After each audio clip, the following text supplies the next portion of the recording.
A graça e a paz do Senhor Jesus, amém? Vamos abrir as nossas Bíblias na carta de Paulo aos Efésios, capítulo 5. Nós leremos do versículo 1 ao versículo 14.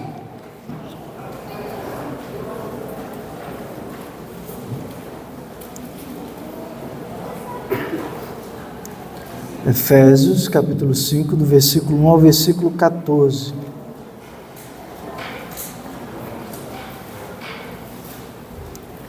Farei a leitura e os irmãos podem acompanhar. Diz assim a palavra do Senhor.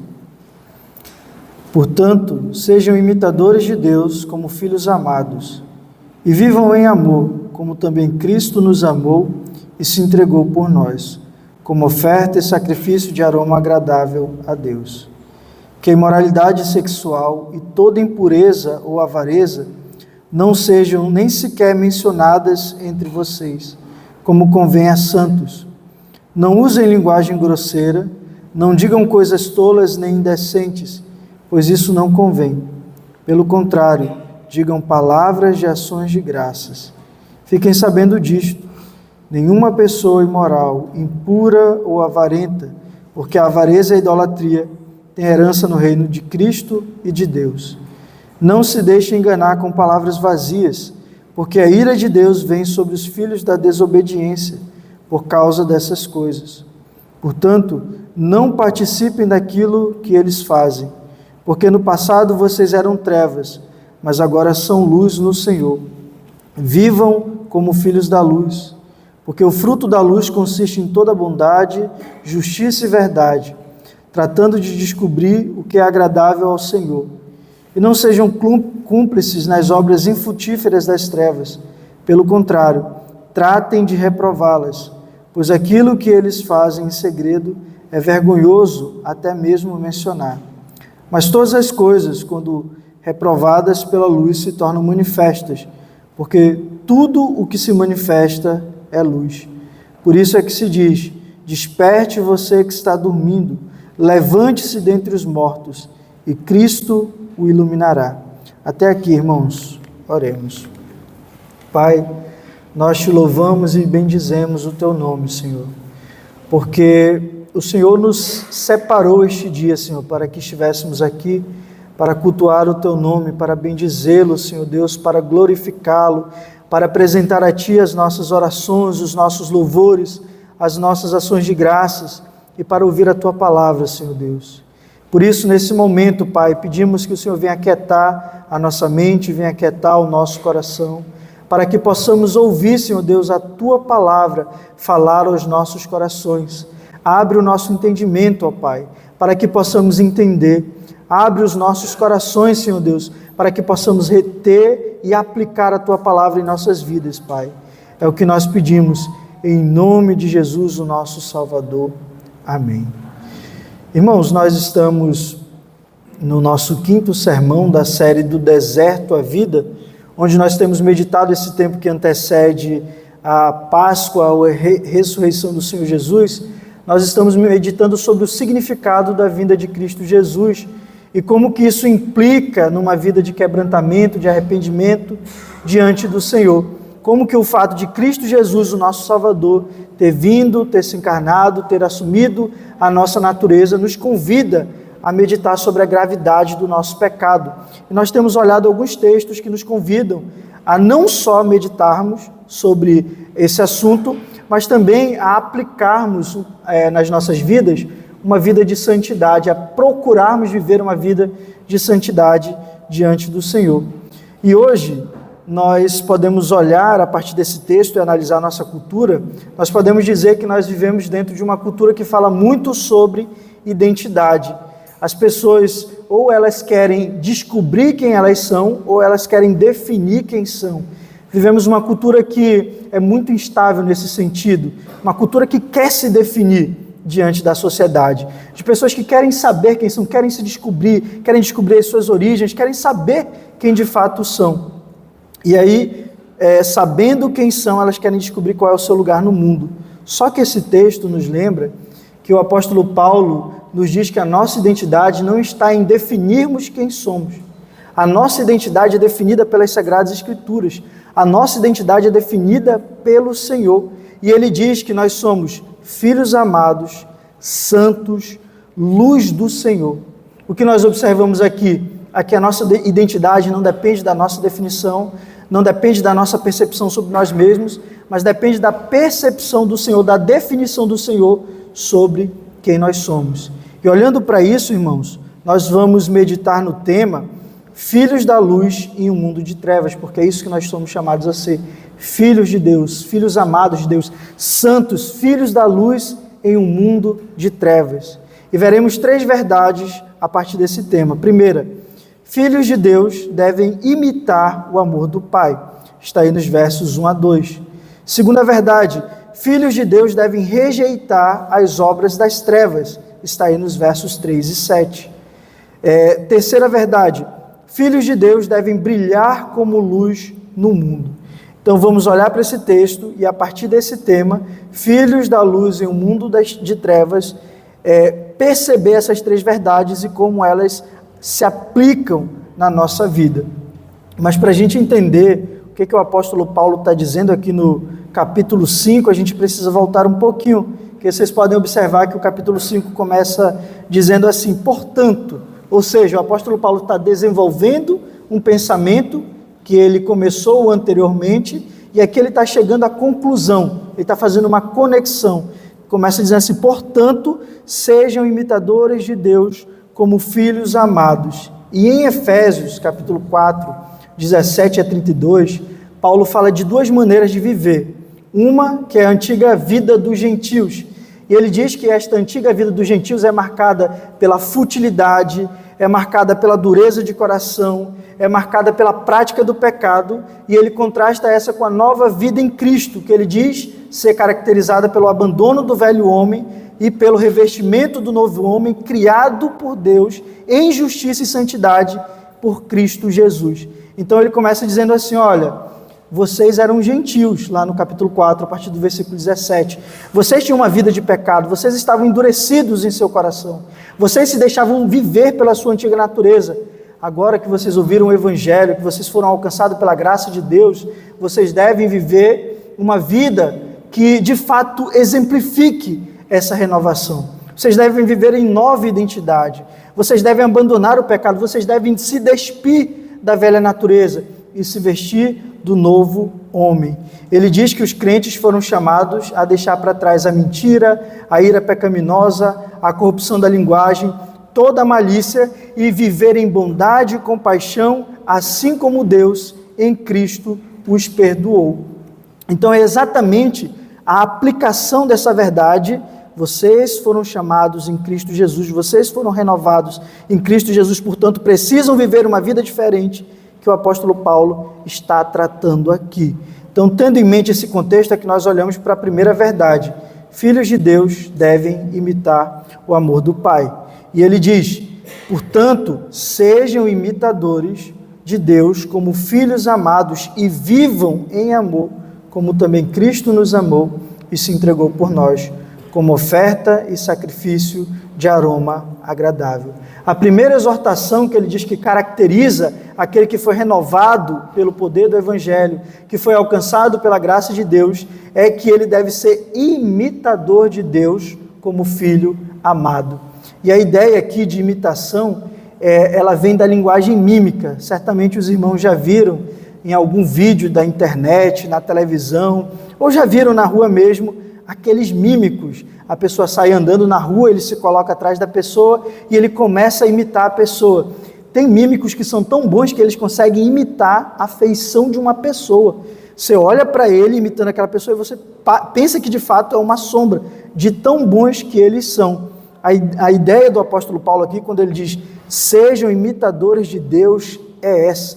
A lógica de Paulo é a seguinte, filhos se parecem com pais. E isso, quem tem filhos sabe. Você começa a falar de um jeito, o seu filho começa a imitar você. Você tem um sotaque, o seu filho começa a imitar o seu sotaque.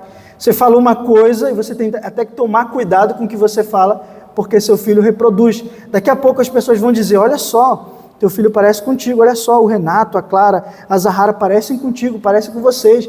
têm os mesmos hábitos e os mesmos comportamentos. Por quê? Porque, de fato, filhos imitam os pais. E é isso que Paulo está dizendo aqui. Nós somos filhos de Deus. E o nosso Deus é um Deus santo, amoroso, compassivo. Então nós devemos imitar o nosso pai. Assim como um filho olha para o seu pai como padrão e exemplo, e ele procura imitar, falar, se comportar como seu pai, nós devemos olhar para o nosso pai que está nos céus, para a sua santidade, para o seu caráter, e devemos imitá-lo, devemos refletir a sua luz em nossas vidas. Assim como um mímico, ele se coloca atrás de uma pessoa e começa a caminhar e a imitar os jeitos, trejeitos daquela pessoa, nós devemos olhar para o nosso Pai e refletir na nossa vida o seu caráter santo. E aí, Paulo, ele respondendo a pergunta, como é que eu posso imitar a Deus? Ele diz no verso 2, vivam em amor, como também Cristo nos amou e se entregou por nós, como oferta e sacrifício de aroma agradável a Deus. Você pode perguntar assim, como é que eu faço para imitar a Deus? Como é que eu posso refletir o caráter de Deus na minha vida? E aí o apóstolo Paulo diz assim, vivam em amor, como Cristo nos amou e se entregou por nós. E aqui o apóstolo Paulo destaca duas verdades importantes. A primeira é que o amor cristão, esse amor que nós somos chamados a imitar da parte do Pai, ele tem origem em Cristo Jesus. O amor cristão não é um sentimento, não é algo passageiro. O amor cristão não é simpatia, eu amo, eu gosto, eu sirvo somente aqueles que pensam como eu, que se identificam comigo, aqueles que são parecidos comigo. Não, o amor cristão não é isso. O amor cristão é entrega. O apóstolo Paulo diz que Cristo se entregou como sacrifício de aroma agradável diante de Deus. E essa linguagem é a linguagem do Antigo Testamento, irmãos. Quando um pecador, na Antiga Aliança, ele cometia um pecado, o que ele tinha que fazer? Apresentar um sacrifício. Ele apresentava um sacrifício diante do sacerdote, o sacerdote imolava o sacrifício e ele era queimado, o holocausto era queimado até subir aos céus. E o que agradava ao Senhor não era necessariamente o cheiro do animal que estava sendo consumido pelas chamas, mas era o arrependimento do pecador. O animal apenas simbolizava que o pecador deveria morrer no lugar do animal, porque o pecado merece como punição, o juízo eterno de Deus merece a morte. Mas no lugar o Senhor estava providenciando um animal para que o pecador não precisasse morrer. E por isso ele se arrependia, ele se contristava diante do Senhor. E o que o apóstolo Paulo está dizendo é que Cristo fez exatamente isso. Ele assumiu a nossa natureza, ele morreu em nosso lugar. Ele pagou o preço dos nossos pecados, não só do pecado original, mas dos pecados que nós cometemos diante da presença do Senhor. Essa é a prova de amor de Deus. Por que nós amamos o Senhor? Por que nós podemos amar o Senhor? Por que nós podemos imitar o Senhor? Por que nós podemos servir uns aos outros? Por que nós podemos comparecer aqui diante do culto e apresentar o nosso louvor, a nossa oração, a nossa adoração diante do Senhor? Porque Cristo nos amou. Então a fonte, a origem do nosso amor está em Cristo Jesus, está na cruz de Cristo, está no fato de Deus ter enviado o nosso Senhor para a nossa salvação. E aí vem a segunda verdade que o apóstolo Paulo destaca aqui e que está completamente ligada a essa primeira. O amor cristão é um amor sacrificial. Então ele diz assim, olha, vocês devem viver uma vida de imitação de Deus. Como é que você faz isso? Amando como Cristo amou. Então eu entendi que o meu amor, ele tem origem em Cristo Jesus. Eu só posso amar porque Cristo me amou e se entregou por mim. E eu devo imitar o amor de Cristo Jesus. E como é que eu imito o amor de Cristo Jesus? Vivendo uma vida marcada pelo perdão. Quem foi alvo da graça de Deus, irmãos, precisa demonstrar o perdão do qual foi alvo para as pessoas ao seu redor. Quem foi alvo da graça de Deus não pode viver uma vida de rancor, uma vida de ressentimento.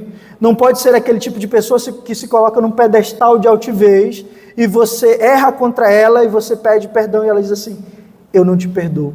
Se nós fomos perdoados em Cristo Jesus dos nossos pecados e nós merecemos o fogo do inferno, nós também devemos ter uma vida que mostra, que demonstra esse perdão. Nós precisamos aprender a perdoar as pessoas que estão ao nosso redor, não só aquelas com quem nós convivemos, mas também aqueles que nos ofendem, aqueles que são intragáveis para nós. Precisamos aprender a perdoar, porque fomos perdoados em Cristo Jesus quando éramos inimigos do Pai. Mas quem imita o amor de Deus vive uma vida marcada pela generosidade. Está aí uma outra característica de alguém que foi alcançado pela graça de Deus. É alguém generoso, é alguém que não retém, que não guarda os seus bens para si, que não entesoura os dons que o Senhor lhe deu para si mesmo, que utiliza só em benefício próprio, mas é alguém que gosta de compartilhar, seja bens materiais, como o dinheiro, como os recursos, é generoso para aqueles que estão passando necessidade, seja os dons que o Senhor nos concede. Quem de fato foi alcançado pelo amor e pela graça de Deus é generoso com os recursos espirituais e materiais que o Senhor lhes dá. Mas é também uma pessoa que vive uma vida marcada pelo serviço, é alguém que tem amor por servir. Olha para o exemplo de Cristo Jesus e vê que ele sendo Deus, e nós cantamos aqui o Cântico dos Filipenses, ele sendo Deus, não fez do ser igual a Deus algo que ele devesse se apegar, reter, mas antes, por amor a nós, ele se esvaziou, assumiu a forma de servo. E uma das maiores ilustrações que nós temos nos evangelhos é Cristo pegando uma bacia, pegando uma toalha, o rei do universo, se colocando na posição de servo e lavando os pés dos seus discípulos, algo que somente os escravos faziam. Então, quem ama verdadeiramente, quem foi alvo do amor de Deus e só pode devolver esse amor do que foi alvo com mais amor, amando o seu próximo, é alguém que serve, e serve com amor, serve com dedicação, serve sem esperar algo em troca. Olha para Cristo Jesus e para a vida de Cristo e procura imitar a vida de Cristo. Vive uma vida de entrega. O amor cristão, ele não pergunta assim, o que é que eu ganho com isso? Às vezes as pessoas perguntam, mas se eu fizer isso, o que é que eu vou ganhar? Qual vai ser o meu benefício? Qual vai ser o meu ganho? O cristão verdadeiro, quando ele vai servir, quando ele vai se entregar aos seus irmãos, ele não pergunta isso. Quando ele vai servir, seja aqui no ministério, seja na sua família, seja lá fora na sociedade, ele não pergunta qual o benefício que eu vou ter, o que que eu vou ganhar, quais as riquezas que eu vou angariar. Ele pergunta, como eu posso refletir o amor de Cristo aqui? Ele serve na igreja e ele diz assim, como que eu posso refletir o amor de Cristo aqui cantando? Como que eu posso refletir o amor de Cristo aqui aconselhando os meus irmãos? Como eu posso refletir o amor de Cristo na minha família, cuidando da minha esposa, cuidando dos meus filhos? Como que eu posso refletir o amor de Cristo na minha família, sendo uma boa esposa, cuidando dos meus filhos? Como eu posso refletir o amor de Cristo no meu trabalho? O cristão se pergunta assim, porque o seu desejo é que as outras pessoas conheçam esse amor de Cristo do qual ele foi alvo. Uma criança, eu já disse anteriormente, ela aprende a falar imitando os pais. Ela repete expressões, ela repete gestos. Da mesma forma, o cristão aprende a amar a Deus imitando a Cristo, olhando para Cristo, olhando para o amor de Cristo e externalizando, concretizando esse amor. Nós observamos o Evangelho e nós procuramos reproduzir este Evangelho na nossa existência. A pergunta então é, como é que você trata a sua família? E aí, trazendo para o âmbito pessoal, como que eu trato a minha família? Como que eu trato minha esposa? Como eu trato meu esposo? Como eu trato os meus filhos? Será que eles olham para mim e veem o amor de Cristo nas minhas atitudes? Como eu respondo quando eu sou ofendido? Qual é a minha reação natural? É perdoar? É dizer assim, não, eu te perdoo, meu irmão, eu te perdoo, minha irmã, eu compreendo, fomos alvos da graça de Deus. Ou quando eu sou ofendido, eu quero responder com mais ofensa ainda. Eu quero que a pessoa seja trucidada. Como é que eu respondo quando eu sou ofendido? Como que eu ajo com pessoas difíceis? E a igreja, a comunidade cristã, é o espaço que nós temos para desenvolver as nossas relações. Nem todo mundo é amável, nem todo mundo é fácil, nem toda pessoa é boa de se lidar. Pelo contrário, nós vamos lidar com pessoas dificílimas e que não querem mudar. Como é que eu lido com essas pessoas? Eu demonstro o amor de Cristo no trato com elas? O apóstolo Paulo diz que nós devemos levar as cargas uns dos outros para que o amor de Cristo não só seja conhecido em nós, mas seja externalizado. Como é que eu lido com as pessoas que fazem parte da minha comunidade de fé? Se somos filhos de Deus, o nosso amor deve refletir o amor sacrificial de Cristo Jesus. Então a primeira verdade é essa: aqueles que são filhos de Deus, eles imitam, eles refletem na sua vida o amor de Deus, o amor de Cristo. Mas em segundo lugar, filhos de Deus devem rejeitar as obras das trevas. Vejam comigo os versos 3 a 7. O apóstolo Paulo diz que a imoralidade sexual e toda impureza ou avareza não sejam nem sequer mencionadas entre vocês, como convém a santos. Não usem linguagem grosseiras, não digam coisas tolas nem indecentes, pois isso não convém. Pelo contrário, digam palavras de ação de graças. Fiquem sabendo disto: nenhuma pessoa imoral, impura ou avarenta, porque a avareza e a idolatria têm herança no reino de Cristo e de Deus. Não se deixe enganar com palavras vazias, porque a ira de Deus vem sobre os filhos da desobediência, por causa dessas coisas. Portanto, não participem daquilo que eles fazem. Depois de apresentar o amor de Cristo como padrão do amor cristão, o amor que se entrega, o amor que serve, o amor que busca a glória de Deus e o bem do outro, Paulo mostra o exato oposto do amor cristão. Enquanto o amor verdadeiro é esse desejo, essa dedicação de agradar o Senhor, de servir o seu próximo, buscar o bem-estar do outro, o pecado é essencialmente voltado para si mesmo. O pecado procura satisfazer os seus desejos, os seus anseios. O pecador não considera a vontade de Deus, ele não considera a lei de Deus, ele procura aquilo que lhe é agradável, ele procura aquilo que vai satisfazer o seu coração, ele procura aquilo que vai lhe beneficiar, ele não se importa se isso quebra a lei de Deus, se desagrada o Senhor ou não, e ele tampouco se importa com as outras pessoas. O importante sou eu, o importante é a satisfação dos meus desejos, o importante é a satisfação do meu ego. Se isso vai prejudicar o outro, problema dele. Se isso vai desagradar o Senhor, problema do Senhor. O importante é o meu bem-estar. O importante é a minha saúde. O importante é a minha estabilidade. É assim que o pecador se comporta. E o apóstolo Paulo diz assim: olha, vocês não só devem imitar o amor de Deus, como vocês devem reprovar essas atitudes que colocam o pecado em primeiro lugar. E aí ele menciona 3 áreas principais onde o pecado se manifesta. Primeira, pecados do corpo. Vejam comigo no verso 3, que a imoralidade sexual e toda impureza ou avareza não sejam nem sequer mencionadas entre vocês. Vejam só o que ele está dizendo, que a imoralidade sexual e toda impureza ou avareza não sejam sequer mencionadas entre vocês. A palavra que ele traduz aqui por imoralidade sexual é a palavra grega porneia, e ela se refere ao relacionamento especificamente de pessoas com prostitutas ou ao adultério. Só que quando ele diz assim, toda impureza, ele está expandindo esse conceito de moralidade sexual para todo e qualquer comportamento relacionado às relações sexuais extraconjugais ou perversão da sexualidade. O que ele está dizendo?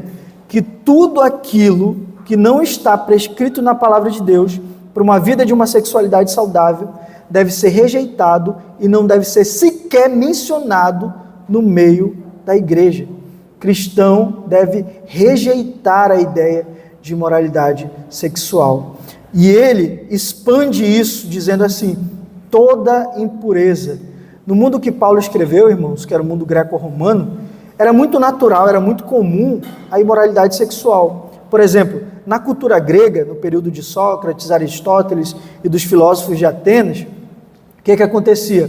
Um homem, ele tinha que ter a sua esposa para reprodução, mas dava um certo status social se ele tivesse relacionamento homoafetivo ou homossexual com um jovem.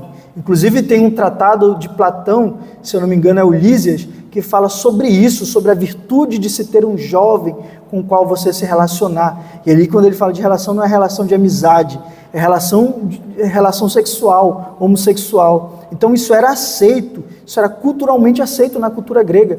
Na cultura romana, a homossexualidade era mais intolerada. No entanto, o homem, ele tinha que ter a sua esposa, com quem ele se reproduzia, mas ele tinha que ter uma ou várias concubinas. Inclusive, quanto maior o número de concubinas, maior o seu poder, maior a sua demonstração de virilidade, maior a sua estratificação social. Tanto que na cultura romana tinha um ditado que dizia assim: César é o homem de todas as mulheres e é a mulher de todos os homens. Porque esse era o tipo de padrão de vida sexual que havia no mundo antigo. Nada diferente da nossa sociedade de hoje. Mas Paulo diz assim: olha, entre vocês, essas coisas que são comuns no mundo não devem sequer ser mencionadas.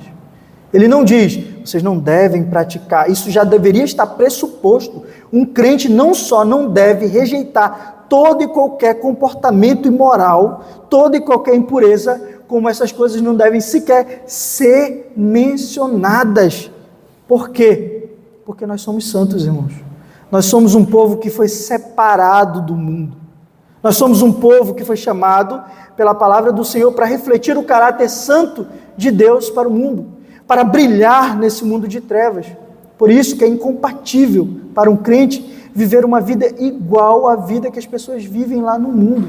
Isso não quer dizer que você agora vai se isolar. Não, agora eu vou viver no mosteiro, eu vou construir uma casa longe lá no mato, que é para não ter contato com as outras pessoas. Não é isso. Quer dizer que você, no contato com as outras pessoas, vai refletir o caráter santo de Deus. No seu convívio, você vai refletir a ética do Evangelho. Nas suas relações de trabalho, familiar, você vai refletir o amor de Cristo, a santidade de Deus, por meio das suas ações. É isso que o apóstolo Paulo está dizendo aqui. Nós somos santos. E como santos, o pecado não deve ser tolerado no nosso meio. O pecado desagrada o Senhor, irmãos. O pecado desagrada o Senhor. O pecado exige o pagamento de um preço, a morte. O salário do pecado é a morte. O juízo de Deus, ele é sobre o pecado e sobre os pecadores. É por isso que o pecado é intolerável para nós. O apóstolo Paulo ele diz assim que quando nós toleramos o pecado, ele utiliza uma comparação interessante, ele diz que é como você pegar o fermento e colocar na massa. O que acontece se você coloca o fermento na massa? Ela vai crescendo, não é? Vai aumentando. Ele diz que quando nós somos tolerantes com o pecado tende a crescer no nosso meio, não só na igreja, mas na família, na sociedade. Quanto mais a sociedade, quanto mais a igreja, quanto mais a família é tolerante com o pecado, mais o pecado tende a se espalhar e se agravar. Por isso que ele está dizendo, essas coisas não devem ser sequer mencionadas entre vocês, porque vocês são santos. E aí no verso 4 ele fala sobre os pecados da língua. Ele diz que além disso, nós não devemos usar linguagem grosseira. O que ele quer dizer com isso aqui, linguagem grosseira? É todo tipo de pensamento, imaginação, desejo, palavra ou ato que envergonharia um crente verdadeiro. Você já esteve assim no supermercado diante de uma pessoa que não era crente, e aí ela fala uma coisa que é tão absurda que você fica com desejo de enfiar a sua cara num buraco, te dá vergonha alheia? Você já esteve andando na rua ou próximo de pessoas que tiveram uma atitude tão assim, descabida que você sentiu vergonha alheia? Então aquilo que nos envergonha não deve fazer parte do nosso cotidiano. Aquilo que nos envergonha não deve fazer parte das nossas palavras, das nossas ações, da nossa imaginação. Uma vez eu ia com a Andresa, quando a gente ainda estava na Calvário, a gente ia para a igreja, assim no final da tarde, para o culto. E a gente ia subindo juntamente com as crianças, nessa época não tinha Zahara, tinha só o Renato e a Clara, e a gente ia subindo e aí passou um paredão. Mas era uma música tão imoral, meus irmãos, tão imoral, que eu fiquei assim absolutamente revoltado, constrangido, envergonhado, e eu não sabia se eu atravessava a rua ou se eu tampava o ouvido das crianças, porque vocês sabem, o paredão ele vai ressoando até perder a dimensão dele. Aquilo me causou um certo constrangimento. A pergunta é, aquilo que eu ouvi me constrangeu e fez com que eu ficasse num dilema entre atravessar a rua e tapar o ouvido das crianças. Deve ser mencionado no meu meio? Deve ser mencionado na minha família? Não. Se você vê uma pessoa sendo arrogante, estúpida com outra, abusiva com outra pessoa, isso deve fazer parte dos seus relacionamentos? Não, não deve fazer parte. Então, quando Paulo diz assim, que nós não devemos usar a linguagem grosseira, ele está dizendo que todo pensamento, imaginação, desejo, palavra ou ato que desagrada ao Senhor não deve fazer parte do nosso meio. Mas ele fala também sobre conversas tolas. Não usem linguagem grosseira, não digam coisas tolas. O que são essas palavras tolas? É aquele tipo de conversa que você espera ouvir na boca das pessoas tolas. Aquele tipo de conversa de bar que não edifica em nada, é só inutilidade. Não sei se você já viu isso. Uma conversa que você olha assim, meu Deus do céu, como que essas pessoas podem ter esse tipo de conversa? Esses dias eu assistindo alguns vídeos no YouTube, aí passou para um vídeo que era um podcast, o pessoal conversando lá, e eu não entendi muito bem qual era a pauta principal daquele podcast, mas era só inutilidade, só inutilidade. Eu não sei porquê, mas tem um aspecto atrativo na inutilidade. Você observa aquilo, você fica, não acredito que eu estou assistindo isso. Aí quando você vai ver, você já viu 20 minutos daquilo lá, e você, não acredito que eu estou vendo essa coisa. Então, tem conversas, tem palavras que não edificam, não glorificam o nome do Senhor, são pura baboseira, são suco de groselha, não serve para absolutamente nada. O apóstolo Paulo está dizendo que esse tipo de pensamento, de perspectiva, de atitude não deve fazer parte da vida do crente. O crente deve usar palavras que edificam, palavras que encorajam, palavras que trazem ânimo, não palavras tolas, não esse converseiro do mundo, não esse converseiro que caracteriza a vida das pessoas que estão debaixo do pecado. E ele diz assim, não digam coisas tolas nem indecentes, ou seja, a obscenidade e a vulgaridade não devem fazer parte do vocabulário do crente. As piadas sujas que geralmente se costuma contar no tipo de humor que se produz aqui no Brasil, esse tipo de coisa não deve fazer parte do nosso vocabulário. Palavrões e outras palavras que venham denegrir as pessoas, o corpo das pessoas, não devem fazer parte do nosso vocabulário. E qual é o antídoto para a gente rejeitar a imoralidade, para a gente não ter essa linguagem grosseira, para a gente não falar coisas tolas nem indecentes? Ele diz, pelo contrário, digam palavras de ações de graça. Está aqui o antídoto. Para você não viver para essas coisas sequer serem mencionadas. Dizer palavras de ações de graça. Por quê? Porque quando você tem uma vida de contentamento no Senhor, quando você se percebe alvo da graça de Deus, quando o seu coração é inundado, é cheio pela graça de Deus, essas coisas mundanas, vulgares, elas perdem seu interesse. Perdem o interesse para você. Quando o seu desejo é viver uma comunhão tão intensa e tão íntima com o Senhor, quando você está plenamente satisfeito no Senhor, que o seu único desejo, o seu único alvo, a sua única meta é agradar esse Deus, você vive de maneira tal que essas coisas que são consideradas pelo mundo como atrativas, como o suprassumo das coisas, elas não te interessam. Você não vai viver uma vida de imoralidade, de perversão, porque o seu desejo é agradar o Senhor.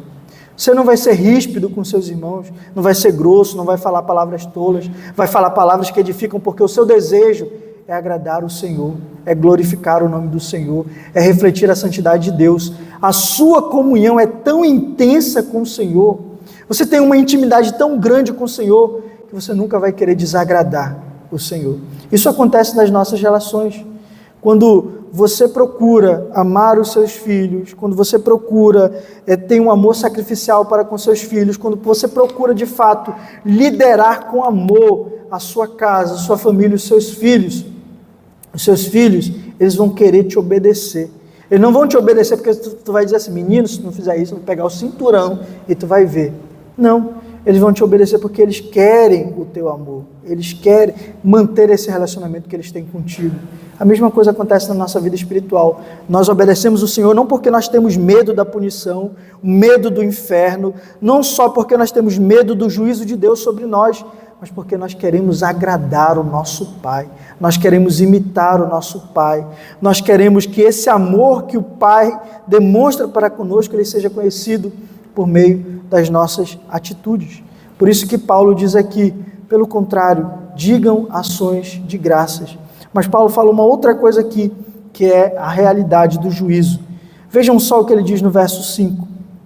Fiquem sabendo disto: nenhuma pessoa imoral, impura ou avarenta, porque a avareza e a idolatria têm herança no reino de Cristo e de Deus.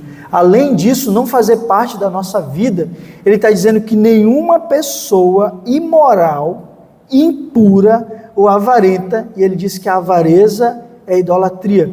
Por quê? Porque você coloca os seus bens acima de Deus. Por isso que a avareza é idolatria. Está dizendo que nenhuma pessoa imoral, impura ou avarenta tem herança no reino de Cristo e de Deus. Paulo aqui não está dizendo que uma pessoa que é imoral não pode ser alcançada. Ele não está dizendo que uma pessoa que é avarenta, muito apegada às suas riquezas, aos seus bens, ela não pode ser salva. O Evangelho, irmãos, ele é tão gracioso que ele pode alcançar o pior dos pecadores e transformar radicalmente a sua vida. Pode santificar o pior dos pecadores. Prova disso é que estamos aqui, irmãos, louvando, glorificando o nome do Senhor. Nós que outrora éramos pecadores. Não é isso que Paulo está dizendo. O que Paulo está dizendo é que aquele que vive uma vida dominada pelo pecado, que não renuncia ao pecado, que vive uma vida igual às pessoas que estão lá no mundo vivem, uma vida de imoralidade, uma vida de perversão, uma vida de mentira, essas pessoas não têm herança no reino de Cristo e de Deus.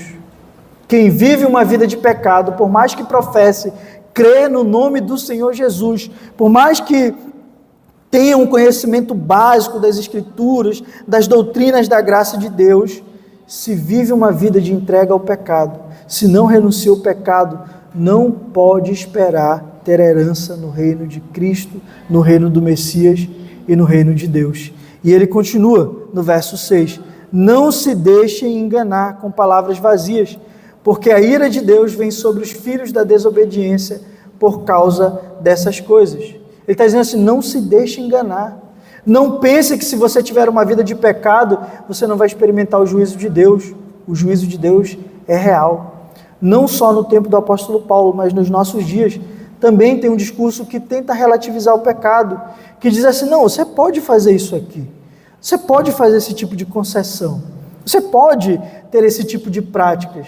Você está levando muito a sério, você já está se comportando como um puritano, um Caxias. Não é assim não. O nosso Deus é um Deus de amor. Ele não vai te punir porque você está vivendo esse tipo de vida. O nosso Deus é um Deus gracioso. Então você pode pecar, tudo bem. Você pode pecar porque Ele vai te perdoar. Nós vivemos dias em que as pessoas têm barateado a graça de Deus. E aí Paulo diz assim, não se deixe enganar por essas palavras, são palavras vazias, porque a ira de Deus vem sobre os filhos da desobediência por causa dessas coisas. A ira de Deus é real, irmãos. A ira de Deus, o castigo de Deus ao fogo do inferno é real. Não é uma ameaça para manter as pessoas amedrontadas. Não, quem se torna crente porque tem medo do inferno, não entendeu a graça de Deus. Quem se torna crente, quem vem para a igreja porque tem medo de ir para o inferno, ainda não conheceu a graça de Deus. Nós somos alvos da graça e por isso amamos o Pai, mas nós tememos o Senhor. Nós tememos o Senhor. O ponto principal não é o temor, é a graça, mas nós tememos o Senhor. Tememos desobedecer a sua palavra. Tememos viver uma vida de incoerência entre aquilo que professamos e aquilo que vivemos. Nós sabemos que a ira de Deus ela é real. O Senhor disse que o salário do pecado é a morte. O Senhor é um justo juiz. Ele é um Deus amoroso que demonstra o seu amor na cruz de Cristo, mas Ele também é um justo juiz. Ele não deixa o pecado sem punição. Ele não deixa a injustiça sem punição. Ele não vai no último dia, quando o Senhor Jesus voltar, Ele não vai dizer assim, venham cá vocês que praticaram pecado e viveram uma vida de desobediência, uma vida de desonestidade, vocês que defraudaram o seu próximo, venham cá que eu vou perdoar vocês agora, sem arrependimento. Não. A fé cristã diz que o arrependimento é indispensável para a nossa salvação. Então Ele diz assim, cuidado com a vida que você está vivendo, com a vida que você está tomando. Cuidado para você no seu coração não estar conservando o pecado, justificando o pecado, embalando o pecado no seu coração, porque os pecadores, aqueles que vivem uma vida de entrega ao pecado, além de não herdar o reino de Deus, serão alvos da ira divina, serão alvos do juízo de Deus. ser filho da luz significa recusar toda normalização do pecado, e é isso que ele está falando aqui. Mas por fim, irmãos, ele nos diz que filhos de Deus devem brilhar como luz no mundo. Vejam aí o que diz o versículo 8: porque no passado vocês eram trevas, mas agora são luz no Senhor. Vivam como filhos da luz. Eu vou repetir: porque no passado vocês eram trevas, mas agora são luz no Senhor. Vivam como filhos da luz. Vocês percebem uma coisa interessante que o apóstolo Paulo está dizendo aqui? Ele não está dizendo que no passado nós vivíamos nas trevas. Ele está dizendo que no passado nós éramos trevas. Tem uma diferença entre ser e estar. Ele não está dizendo que nós vivíamos no pecado, mas nós éramos pecadores. Ele está falando de nova natureza, mas agora somos luz no Senhor. Ele está dizendo que a conversão, irmãos, não é apenas uma mudança superficial de comportamento. Ele está dizendo que a conversão é a transformação de uma natureza corrompida e caída, o velho homem, na nova natureza refeita, recriada pela ação do Espírito Santo em Cristo Jesus. Ele diz que antes nós vivíamos para o pecado, antes nós obrávamos para o pecado, antes nós buscávamos aquilo que satisfazia a nossa carne, mas quando nós conhecemos o Evangelho, que é a luz de Cristo, a nossa natureza foi transformada, o nosso coração de pedra foi removido e no lugar foi colocado um coração de carne. Nós que antes estávamos mortos, fomos revividos pela palavra e pela ação do Espírito Santo nas nossas vidas. Portanto, se a nossa natureza foi transformada pelo poder da pregação da palavra e pela ação do Espírito Santo, o apóstolo Paulo conclama: vivam como filhos da luz. E ele vai dizer no verso 9: porque o fruto da luz consiste em toda bondade, justiça e verdade. Quem foi alvo da graça de Deus frutifica no Senhor. O Senhor não nos converte, o Senhor não nos transforma, não transforma a nossa natureza para que nós vivamos uma vida de inércia, mas Ele nos transforma para que nós frutifiquemos e a realidade da nossa conversão e da nossa mudança sejam vistas por meio desses frutos, que Ele vai dizer aqui que são 3. Bondade. Uma pessoa que foi alvo da graça de Deus é uma pessoa bondosa, é uma pessoa generosa, é uma pessoa misericordiosa, que sabe estender a sua mão para aquele que está precisando, que sabe perdoar aquele que chega consigo, lhe ofendeu, mas pediu perdão. É uma pessoa que sabe agir com misericórdia. Eu já falei para algumas pessoas, mas eu acho que aqui de púlpito eu nunca falei. Vocês sabem qual a diferença entre o urubu e o garimpeiro? Vocês podem pensar, não tem nenhum cabimento essa analogia. Mas o urubu, vamos supor aqui que o nosso prefeito, o nosso governador limparam Manaus, ficou assim, um brinco a nossa cidade. O que o urubu faz? Ele sobrevoa a cidade e a cidade pode estar limpa como for, mas se tiver uma carniça ali, ele vai lá naquela carniça, porque é da natureza dele enxergar a carniça e ir até lá. O garimpeiro, o que ele faz? Ele vai para o meio da lama, e ele está lá no meio da lama todo sujo, mas os seus olhos são treinados para encontrar o quê? A pepita de ouro.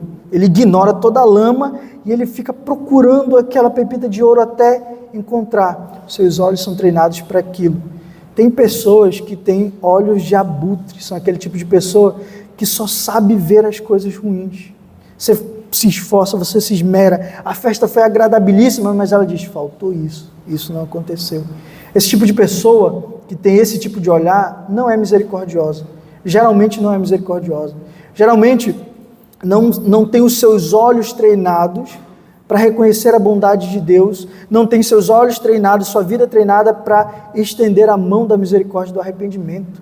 Para ela, as pessoas devem ser condenadas, as pessoas devem ser inferiorizadas, devem ser colocadas de lado, porque ela só sabe ver o mal na vida das pessoas. Nós não fomos chamados para ignorar o pecado, até aqui nós vimos isso, mas nós fomos chamados para quando alguém nos ofende, alguém peca contra nós, estender a mão da misericórdia, porque todos os dias nós pecamos contra o Senhor, e o Senhor estende a sua misericórdia para conosco. Mas ele fala também sobre a justiça. Alguém que tem o fruto da justiça é alguém que vive corretamente diante de Deus e diante dos homens. É alguém que vive a verdade, ou seja, integridade moral. Essas virtudes, irmãos, revelam uma vida que foi transformada pelo poder de Deus. E o apóstolo Paulo, ele termina falando com uma chamada final, versículo 14: desperte você que está dormindo, levante-se dentre os mortos, e Cristo o iluminará. O apóstolo Paulo está comparando a conversão como acordar de um sono, e de fato é assim. Quando nós olhamos para a nossa conversão, quando nós olhamos para a nossa vida, parece que foi isso. Quando nós ouvimos o Evangelho, parece que nós fomos despertados. Sabe quando você coloca o seu despertador lá e ele fica tocando, e você vai acordando assim aos poucos até ir lá e parar o seu despertador, colocar ele no modo soneca? É como se o grito do Evangelho dissesse: desperta, acorda você que está dormindo. A gente vivia em trevas, a gente estava morto, a gente estava dormindo e de repente fomos acordados pelo poder da palavra. Mas ele diz assim: levante-se dentre os mortos, porque a conversão é isso, é um levantar-se dos mortos. Aqueles que não estão em Cristo Jesus, eles estão mortos espiritualmente. Então o Evangelho, ele tem o poder de nos reviver, de nos ressuscitar para uma nova vida, para sermos iluminados por Cristo Jesus. Eu queria concluir, irmãos, deixando 3 aplicações para os irmãos. Primeira, examine se o seu amor tem a forma da cruz. Durante essa semana, eu quero convidar você, meu irmão, minha irmã, a escolher conscientemente, intencionalmente, uma atitude sacrificial de amor. Pode ser perdoar alguém que feriu você, pode ser que você esteja há muito tempo sem falar com uma pessoa que causou algo contra você, que te feriu, que te machucou, que falou algo contra você, e o seu relacionamento com essa pessoa não está bom. Decida perdoar, decida procurar essa pessoa, decida buscar reconciliação, principalmente se essa pessoa for um irmão ou uma irmã em Cristo Jesus, e isso tem atrapalhado a unidade aqui no meio da igreja. Procure essa pessoa e perdoe ela. Sirva alguém sem esperar reconhecimento. Demonstre o amor por uma pessoa. Você sabe que tem um irmão em necessidade, vá lá e ajude esse irmão, seja necessidade material, seja necessidade espiritual. Porque o amor cristão, ele é serviço. Nós seguimos um Senhor que se entregou, que deu a sua vida por nós, e nós devemos nos entregar também pelos nossos irmãos. Segundo, identifique e abandone um padrão de trevas na sua vida. Peça a Deus que mostre se há algo em você que precisa ser confrontado, seja um hábito, seja um tipo de conversa que você mantém, o consumo de um conteúdo. Peça para o Espírito Santo sondar o seu coração e mostrar se você está sendo conivente com o pecado, se você está nutrindo o pecado no seu coração. Peça que Ele te mostre e abandone. Não justifique: mas eu peco, eu faço isso, eu tenho esse hábito, eu mantenho essas conversas por causa disso. Não justifique. Abandone, decida abandonar aquilo que não condiz com a vida de alguém que serve um Deus santo. Se necessário, se você não consegue, procure um irmão, procure uma irmã mais maduro na fé e peça ajuda, peça apoio para que você possa abandonar o seu pecado e viver uma vida de santidade. E por fim, brilhe intencionalmente onde Deus o colocou. Procure nesta semana uma oportunidade concreta de refletir a luz de Cristo. Encoraje alguém que está desanimado. Você está observando que tem alguém que não está vindo para a igreja? Liga, manda uma mensagem, diz: está tudo bem, meu irmão? Está tudo bem, minha irmã? O que está acontecendo com você? Você observa que tem alguém desanimado, entristecido aqui na igreja? Você chegue com essa pessoa, vá lá, dê uma palavra de ânimo, uma palavra de encorajamento. Fale do Evangelho para o seu parente, para o seu amigo, para o seu colega de trabalho que não conhece Cristo Jesus. Intencionalmente chegue a ele e mostre a luz de Cristo, que tem o poder de salvar, de trazer à vida aquele que estava morto. Fale do amor de Cristo para as pessoas que estão ao seu redor. Demonstre um ato de bondade, de serviço para com os seus irmãos ou familiares. Muitas vezes, irmãos, nós esperamos que a luz de Cristo ela apareça por meio de grandes atos, mas às vezes são os pequenos atos que demonstram que de fato a nossa vida foi transformada, que de fato nós fomos reconciliados. O que eu peço para os irmãos é que os irmãos amem como Cristo, abandonem aquilo que pertence às trevas e vivam de forma que as pessoas vejam a luz de Cristo em você. Amém? Vamos orar.